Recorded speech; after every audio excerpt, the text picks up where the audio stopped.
নমস্কার, কেমন আছেন সবাই? আমি সুস্মিতা।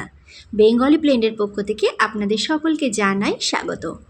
আবার একটা নতুন ভ্লগ নিয়ে চলে এসেছি। এখন আমি দিল্লিতে হাজব্যান্ডের কর্মসূত্রে।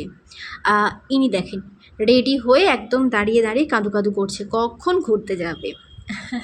আমরা চলে গেছিলাম দিল্লিতে, আমি এখন আছি তো। আমরা এখানে গেছিলাম সিআর পার্কে একটা কালী মন্দিরে, বেঙ্গলি কালী মন্দির আছে। তো আমরা বাড়ি থেকেই বেরিয়েছিলাম ওই 6:30 7টা নাগাদ। যেদিন গেছিলাম সেদিন তো বিকালবেলায় প্রচণ্ড বৃষ্টি হচ্ছিল, মানে সেই দিনই বৃষ্টি, অনেক দিন পর একটু স্বস্তির বৃষ্টি পেয়েছি। যা গরম এদিকে, তো বৃষ্টির পর বাইরের ওয়েদারটা দেখো খুব সুন্দর। আমরা বাড়ি থেকে একবারে গাড়ি করেই পৌঁছে গেছিলাম। কালী মন্দিরটা তো দুর্দান্ত সুন্দর, আমার তো ভীষণ ভালো লেগেছে। আর অনেকটা বড়, প্রচুর বড় মন্দিরটা। মানে পুরো এরিয়াটাই বেঙ্গলি, যেন মনে হচ্ছিল আমি একটা ছোট কলকাতায় চলে এসেছি, মিনি কলকাতা। তো দারুণ লাগছিল, পরিবেশটাও বেশ ভালো, ভীষণ সুন্দর। গাড়ি থেকে নেমেই আমরা মন্দিরের দিকে হাঁটা দিয়েছিলাম। পুজো দেবো এরকম কোনো উদ্দেশ্য ছিল না, শুধুই ঘুরতে যাওয়া এরকম কিছু একটা। তবে মন্দিরটা গিয়ে দেখে যেমন ভালো লাগলো, ইচ্ছা আছে কোনো একদিন গিয়ে মায়ের পুজো দিয়ে আসবো। ভীষণ ভীষণ সুন্দর, আর দেখলেই না মন ভরে যাওয়ার মতন একটা ব্যাপার। চলো মন্দিরটা তোমাদেরকেও একটু ঘুরিয়ে দেখাই, কত সুন্দর দেখতে দেখো। তো আমি যখন প্রথমেই ঢুকলাম তখন তোমাদের একটা জিনিস দেখিয়েছিলাম যে 3টে স্ট্রাকচার মন্দিরটার। তো মন্দিরের মাঝের যে মেন মন্দির সেটা হচ্ছে মা কালীর মন্দির, আর মায়ের দুপাশে দুটো মন্দির আছে। তার মধ্যে একটা মন্দির হচ্ছে মহাদেবের, মায়ের ডান পাশে মহাদেবের মন্দির, আর মায়ের বাম পাশে হচ্ছে রাধাকৃষ্ণের মন্দির। আমরা যখন গেছিলাম তখন ওই 7:30 8টা নাগাদ হবে। তখন মায়ের সন্ধ্যার যে নিত্য সেবা সেটা হচ্ছিল আর কি, নিত্য পুজো যে সন্ধ্যের হয় সেটা হচ্ছিল। আর মহাদেবেরও হচ্ছিল, কিন্তু আমরা রাধাকৃষ্ণ দেখতে পাইনি, হয়তো তার আগে হয়ে গেছে বা অন্য কিছু জানি না। ভীষণ সুন্দর লাগছিল যখন মায়ের পুজো হচ্ছিল, বেশ ভালো লাগছিল, মনটা শান্ত, মনটা একদম স্থির হয়ে গেছিলো। আর আমি এদিকে আদিকে প্রণাম করা শেখাচ্ছিলাম, ও পারে প্রণাম করতে। যখন আমি বাড়িতে সন্ধ্যা দেখাই, ঠাকুর পুজো করি, ও আমার পাশে বসে ঠাকুরের প্রণাম করে। তো এটা হচ্ছে রাধাকৃষ্ণের মন্দির। রাধাকৃষ্ণের মন্দির মায়ের বাম পাশে বললাম তো। আর এখানে দেখো যেখানে দুষ্টুমি, মানে কিছু ওকে করতেই হবে, হাত ফাঁকা রাখা যাবে না। আর এটা হচ্ছে মহাদেবের মন্দির। আমরা যখন গেলাম তখন মহাদেবের পুজো হচ্ছিল, তো আমি একটুখানি দেখতে পেয়েছিলাম মহাদেবের সন্ধ্যার পুজো হচ্ছিল যখন। আর ওখানে বেশ কিছুক্ষণ আমরা সময় কাটিয়েছিলাম, প্রায় 1 ঘন্টা মতন ছিলাম। তারপরে দেখো কি সুন্দর চাঁদ উঠেছে না। সেদিন পূর্ণিমা ছিল না, পূর্ণিমার পরের দিন গেছিলাম আমরা, হ্যাঁ পূর্ণিমার পরের দিন গেছিলাম। তো চাঁদটা পুরো গোল আর কত সুন্দর দেখতে লাগছিল।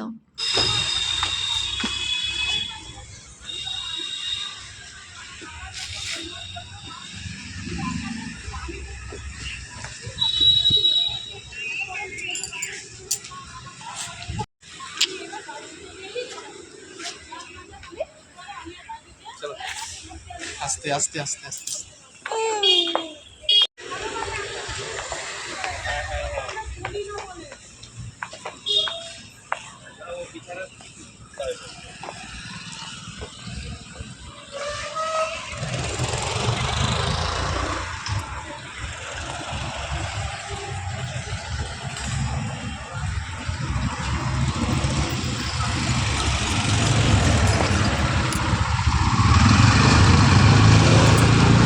এখান থেকে নিয়ে গেছিলে? আমি ভাবছি হ্যাঁ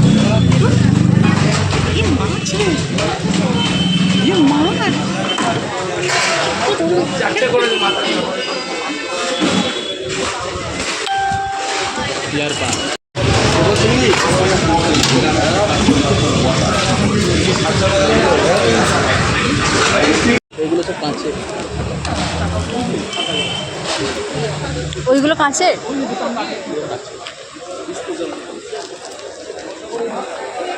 এইটা শুধু নেব।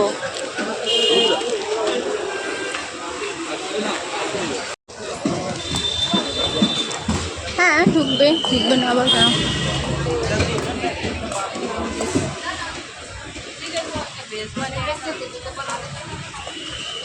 কালকে তাহলে নিয়ে আসবো, ঠিক আছে, সকালবেলা।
মন্দির থেকে বেরিয়েই আমরা চলে গেছিলাম একটু হাঁটাহাঁটি করে।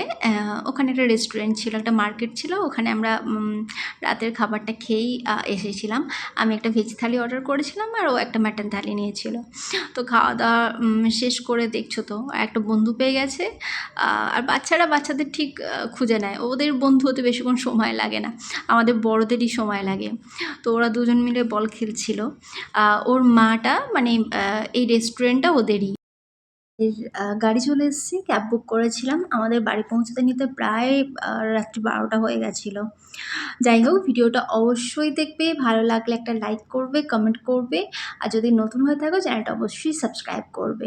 আজকের মতন টাটা সবাইকে, আবার একটা নতুন ভিডিও নিয়ে খুব তাড়াতাড়ি তোমাদের কাছে চলে আসবো।